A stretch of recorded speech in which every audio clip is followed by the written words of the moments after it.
स्मृति ईरानी सक्रिय रूप से भारतीय जनता पार्टी के लिए प्रचार कर चुकी है। देश के हर कोने में वो महिला मोर्चा की अध्यक्ष रह चुकी है। वो अब तक अमेठी गई है या नहीं? परफॉर्मेंस बहुत ही बेहतरीन रह चुका है और जो वो उन्होंने अमेठी देखा है या नहीं? राहुल गांधी के देखिए, जो आपको आपका विश्लेषण करना है आप कर सकते हैं, ताकि आप मेरा एक छोटा सा सवाल है, क्या स्मृति ईरानी ने अमेठी की भौगोलिक परिस्थितियों को देखा है या नहीं? ये है कि जब आज परफॉर्मेंस की हम बात करते हैं, जो व्यक्ति ने अपनी जनता से विश्वासघात किया हो, बेरोजगारी को लेके या फिर इंफ्रास्ट्रक्चर प्रोजेक्ट को लेके या फिर मैं बड़ा उत्सुक हूं ये जानने के लिए, अगर आपके जहन में इस बात की कोई जानकारी हो कि स्मृति ईरानी ने अमेठी देखा है या नहीं? ऑफ कोर्स देखा है, किसने बोला है कि नहीं देखा? और ये आपका विश्लेषण जो करना है, ये आपके शो को दिलचस्प बनाने के लिए आप एक आध ऐसे लाइन छोड़ सकते हैं, लेकिन समझ लीजिए कि देश में जो व्यक्ति रहता है और जिनको सही मायने से लोगों के लिए काम करना है, तो उनका हक। मुकेश नायक साहब मेरे साथ कांग्रेस पार्टी से भी जुड़े, साइना एनसी जी। मुकेश नायक साहब, अमेठी आपकी जागीर नहीं है?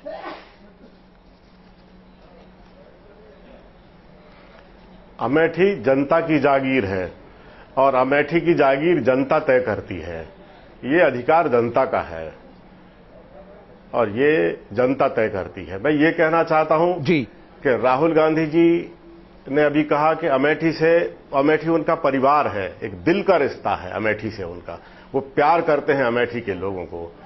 एक बार व्यक्ति धोखा खा सकता है, 2 बार, 3 बार, 4 बार, 4 बार कोई लगातार अगर किसी लोकसभा क्षेत्र से जनता का विश्वास अर्जित करता है, तो बिना क्षमताओं के, बिना योग्यता के, बिना दिल का रिश्ता बनाए ये संभव नहीं है। लेकिन 2012 की कहानी मुकेश नायक साहब मैं आपको बताऊं, 5 विधानसभा हैं जिसमें से आप जीते तिलोई और आप दूसरी जीते हैं जगदीशपुर, बाकी 3 आप हार गए और एक विधानसभा में तो 12% वोट का अंतर था। ये स्थिति थी अमेठी की 2012 के विधानसभा चुनाव में। हम बात कर रहे हैं माननीय राहुल गांधी जी के चुनाव की। मैं अमेठी की तो बात कर रहा हूं। जो कैंडिडेट मैदान में है उनकी बात कर रहे हैं, मैं अमेठी की ही बात कर रहा हूं जी। मैं आपसे ये कहना चाहता हूं कि राहुल गांधी जी ने जो कहा है कि अमेठी उनका परिवार है, ये सबसे महत्वपूर्ण बात है। नहीं तो बीजेपी पूछ रही है, माध्यम से मुकेश नायक साहब बीजेपी पूछ रही है, देखते हो वो अपने परिवार के लोगों का मुद्दा लोकसभा में नहीं उठाते। राहुल गांधी ने कभी प्रश्नकाल में अमेठी को लेकर सवाल नहीं किया, कभी नियम 377 के तहत अपने कॉन्स्टिट्यूएंसी का मुद्दा नहीं उठाया, कभी उन्होंने कोई प्रस्ताव नहीं रखा। ये बीजेपी का कहना है।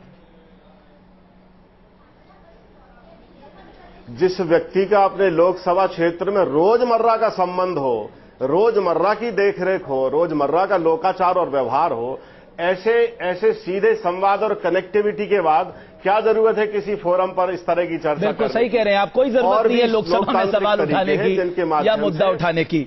शेष नारायण सिंह साहब, अगर आप पूरा 1952 के बाद हिस्ट्री देख ले लोकसभा इलेक्शन का, 1977 जनता पार्टी से हारे थे, लेकिन उस समय संजय गांधी के खिलाफ नाराजगी थी, पर्टिकुलर नाराजगी थी संजय गांधी के खिलाफ। इंदिरा गांधी हार गई थी। बिल्कुल, इंदिरा गांधी हार गई। मेरा सवाल यह है कि वाकई ये इतना स्ट्रांग होल्ड है गांधी परिवार का, यहां सेंध लगाना बहुत आसान नहीं है। नहीं, 77 तक तो होल्ड नहीं था। 77 में तो श्रीमान जी गए थे, इन्हीं राहुल गांधी की चचा जानी माननीय संजय गांधी जी, और उनको एक रविंद्र प्रताप सिंह थे, वहां के मुकामी ठाकुर थे, वकील थे जी, और इन्हीं राजा अमेठी के खानदान के थे, उन्होंने उनको बुरी तरह से हराया था जी। लेकिन 80 में मैं 77 के चुनाव में भी मैं शामिल था और 80 के चुनाव में भी मैंने देखा था कैसे कैंपेन बदला था, और उसके बाद जो 77 में उन लोगों ने हराया और 80 में तो वो कभी वो लोग हटे नहीं। और अमेठी की कंस्टिट्यूंसी अजीब है। जब संजय गांधी वहां लड़ने चुनाव गए थे, उसके पहले वहां उन्होंने अमेठी युवा शिविर किया था 75 में। इमरजेंसी का जलवा था, लोग अफसर डर के मारे कांपते थे, और उसमें जगदम्बा पाल वगैरह जो थे, संजय सिंह का वहीं राजनीतिक बिल्कुल इनिशिएशन हुआ था। तो उसमें पूरे हिंदुस्तान से जो यूथ कांग्रेस के लड़के थे उनको पकड़ के ले गए थे और वो उन्होंने तैयारी की थी, लेकिन चुनाव हार गए। आपको लग रहा है राहुल गांधी के जहन में चिंता होगी कि कुमार विश्वास और स्मृति ईरानी उनको टक्कर देंगे, या आपको लगता है ये भी एक तरफा मुकाबला है? बीजेपी ने सिर्फ औपचारिकता पूरी की। देखो साहब, ऐसा है, बीजेपी ने औपचारिकता नहीं पूरी की और कुमार विश्वास ने भी औपचारिकता नहीं पूरी की। मैं चूंकि उसी जिले का रहने वाला हूं तो मैं जानता हूं कि सरफेस पे, जैसे अभी आपने बड़ी दिलचस्प बात बताई कि 5 विधानसभा क्षेत्रों में 3 में ये लोग हार गए थे, तो वो तो दोनों में भी बाल बाल बचे। राम सेवक का ग्रैंडसन होता तो जगदीशपुर भी हार जाता। बिल्कुल 500 सीटों का। हाँ, लेकिन वो सीटें अलग हैं। राहुल गांधी या सोनिया गांधी जब वहां से लड़ते हैं तो अलग उसका हो जाता है। बिल्कुल, सतीश शर्मा को एक बार वहां से लड़ा दिया गया था, किसी को बिल्कुल। तो ये कम से कम गढ़ है, सवाल ये है। लेकिन ये मुकाबला जरूर दिलचस्प होने जा रहा है।